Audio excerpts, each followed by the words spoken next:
கர்த்தருடைய பரிசுத்த நாமத்திற்கு மகிமை உண்டாவதாக. இன்றைக்கான அனுதின ஆவிக்குரிய ஆகாரம். தேவனாகிய கர்த்தர் மனுஷங்களை சந்திக்கிறத குறித்து நீங்கள் எப்போயாவது யோசிச்சது உண்டா? அது ஒரு உன்னதமான உறவு மற்றும் அனுபவம். தான் உண்டாக்குன மனுஷனை அவர் திட்டத்துக்கு அழைக்கவும் நடத்தவும் அவரே பேசுகிறத வேதம் தெளிவாக நமக்கு எடுத்து சொல்லுது. அவர் ஆபிரகாம் கிட்ட பல முறை பேசியிருக்கிறாரு. அதே போல் ஈசாக்கு கிட்டையும் உறவை உண்டாக்குனாரு. இப்போது அந்த பாக்கியம் யாக்கோபினுடைய வாழ்க்கையில் இருக்கிறத நம்ம பார்க்குறோம்.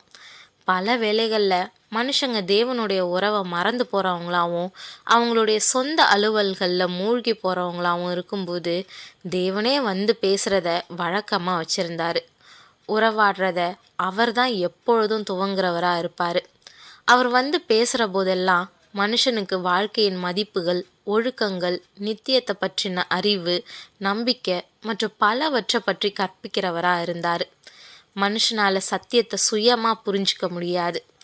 அவர் கற்றுக் கொடுக்கலன்னா நிச்சயம் அதை மனுஷனால் புரிஞ்சு கொள்ளவோ இல்லை வளர்த்துக்கவோ முடியாது. அடுத்தது, அவர் மனிதன் மீது காட்டக்கூடிய அன்பு அது எவ்வளவானதுன்றது அவர் அவனுக்கு கொடுக்கக்கூடிய எல்லாவற்றிலும் தெளிவாக தெரியும். அவருடைய கொடைகளை ஆசீர்வாதன்ற வார்த்தையில் அடக்கிடலாம்.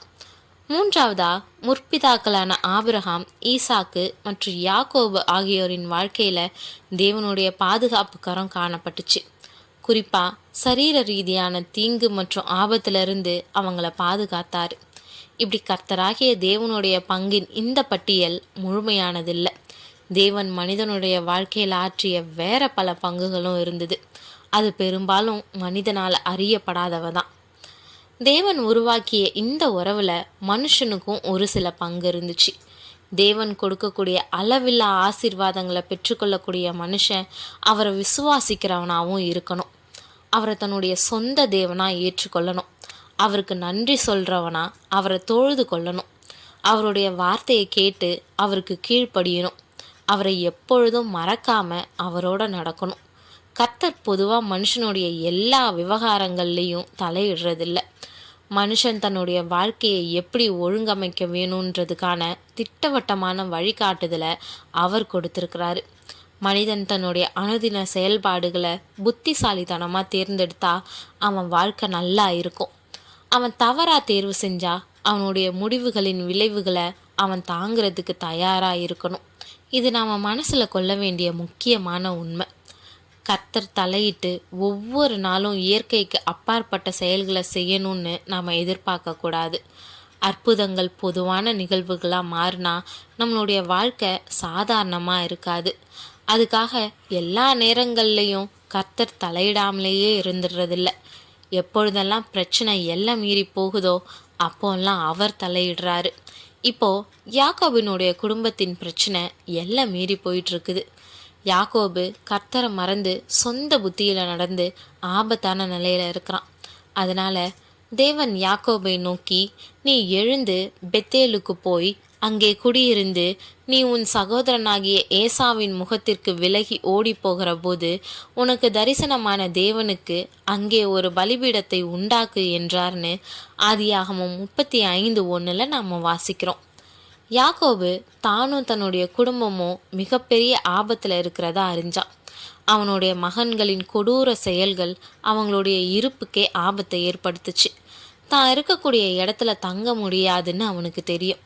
ஆனால் அவன் சீகேமை விட்டு வெளியேறி எங்கே போவான்? யாக்கோபு என்ன செய்யணும்னு தேவன் சரியாக சொல்ல வேண்டி இருந்துச்சு. அவர் யாக்கோபுக்கு தெளிவான வழிகாட்டுதலை கொடுக்கறத விட அதிகமாக செய்ய விரும்பினார். அவர் தன்னுடைய ஆரம்ப நிலைமைக்கு திரும்பும்படி அவனை தூண்டினார்.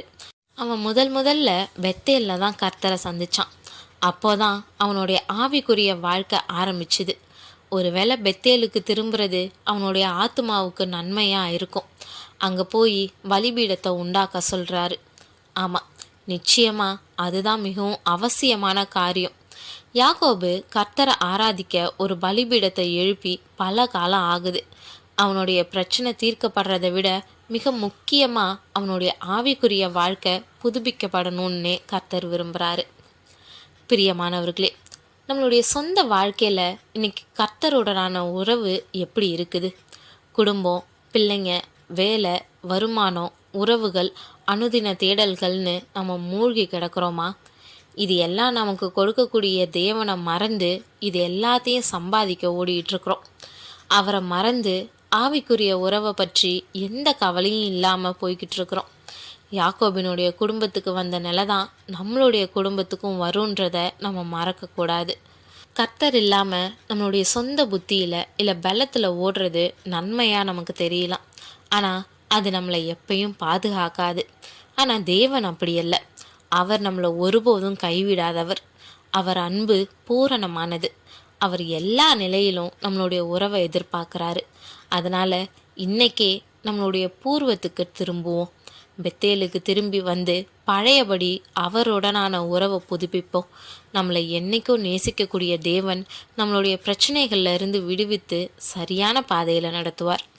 தேவன் தாமே கிருபையும் தயையும் செய்வாராக. ஆமேன்.